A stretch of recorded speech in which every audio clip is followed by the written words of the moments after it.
regular season against the Lakers were down a bit from his norm. He struggled early on, but he got some help, especially from Russell Westbrook, who had a big final 5 minutes of that second quarter to get the Thunder within 8. Well, I think Westbrook's quickness is their best matchup advantage. When he can use that speed to get in the gap. He had 5 assists in the first half. Tough shot from Bryant. Kristich the rebound. And here comes Westbrook. They want to push. He excels in the open floor and does it there, and it's a 6-point game. That's why you want to close out halves. Everything going well, you allow Westbrook to establish some confidence and realize how he can be most effective to close out that first half. The first possession does the same exact thing. Westbrook missed his first 2 shots from the field as Gasol knocks it down, but he's hit 6 in a row. And they've been very effective high pick and rolls with Westbrook. So pushing it in transition and then high pick and rolls, allowing him to get to his spot.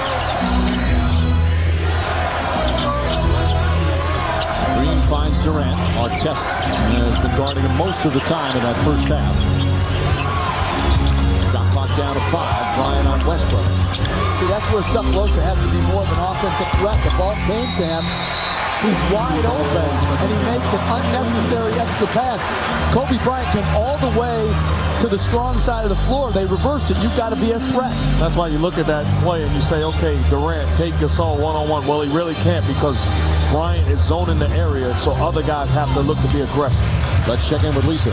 Hey, Michael, Scott Brooks was telling me, we just got to relax. We were really tight in that first half. He said, I could tell that our guys were tight because of the balls that we mishandled and we were just missing shots that we normally made.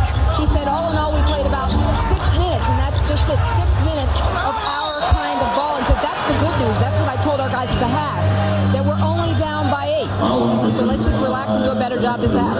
How are you not tight if you're the Thunder? Again, 5 of their top 7 players, their first playoff game, and you do it at the Staples Center against the defending champs.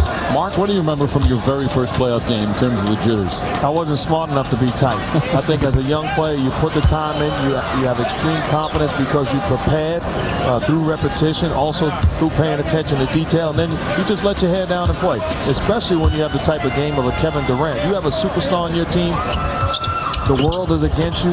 Everybody predicts that you're going to lose. Go out and have fun.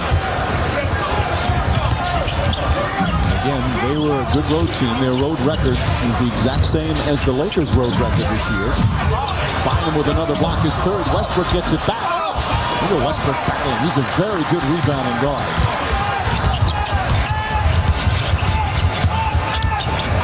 No, but you make an interesting point. And I'm sure Coach would agree. Things don't change because of the playoffs as the fouls commit by Green on Gasol. They just don't change. Just play like normal.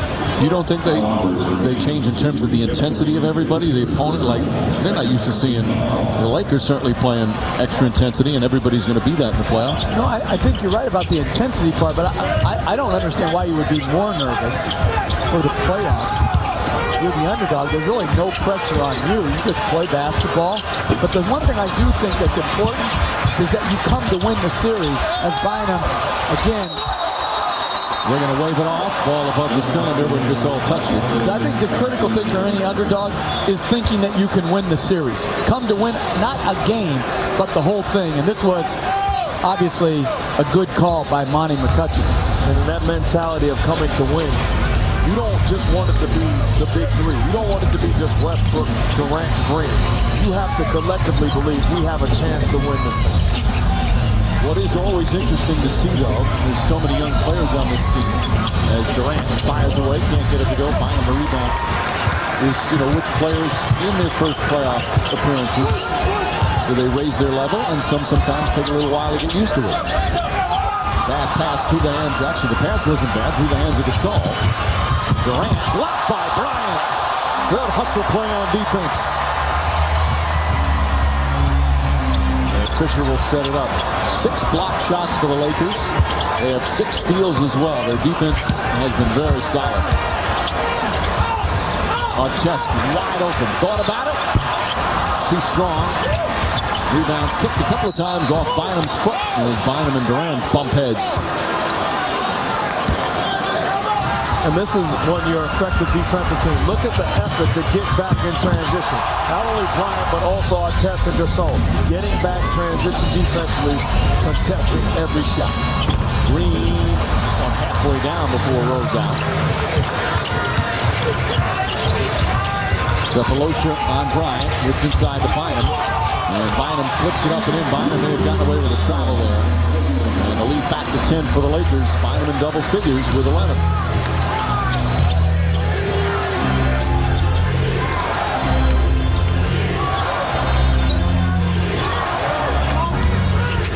Durant trying to run Artest off the screens. And a defensive 3 seconds. Technical foul, one shot for Oklahoma City. Let's listen to what Scotty Brooks told his team at halftime. We didn't play well going down 8. We're in good shape. We've got a lot of basketball left.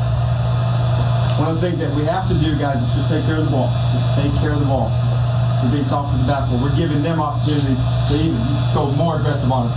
We're up. Relax, relax. We're all right. We're all right. Well, again, that last possession, even though it was a defensive 3 on Bryant, it shows to me that Cephalosha, again, Bryant is disregarding. He's got to be ready to shoot. And make, not just shoot. No, because he's doing a very good job defensively, but you can't have a perimeter guy that can be disregarded offensively, particularly in the playoffs when teams game plan. Bynum against Kristich. Green stays to help.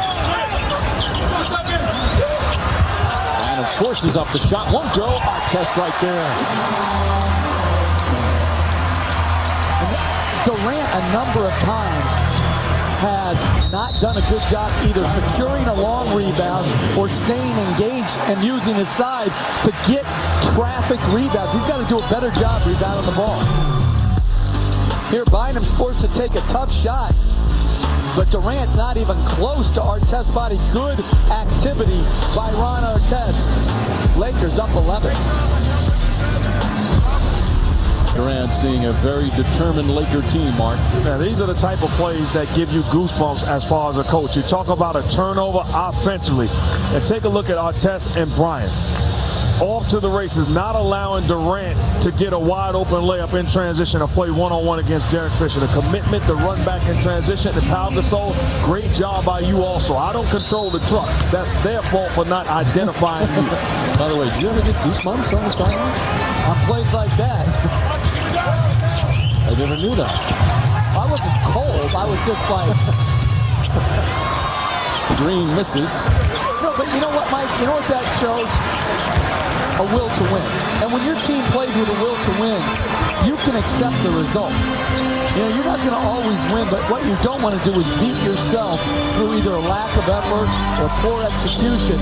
And I think both teams have done a great job, as the lob pass goes awry, of competing hard here today. And that's the defense is way above average. Offense, not as much. You talk about competing on the offensive end, the front, the live body, the bounce, not able to finish, and then trying to get after the basketball even more. I love the energy of the Lakers after the possessions have taken place. Oklahoma City now struggling. Knocked out shots. They missed 7 in a row. Artest right up on Durant.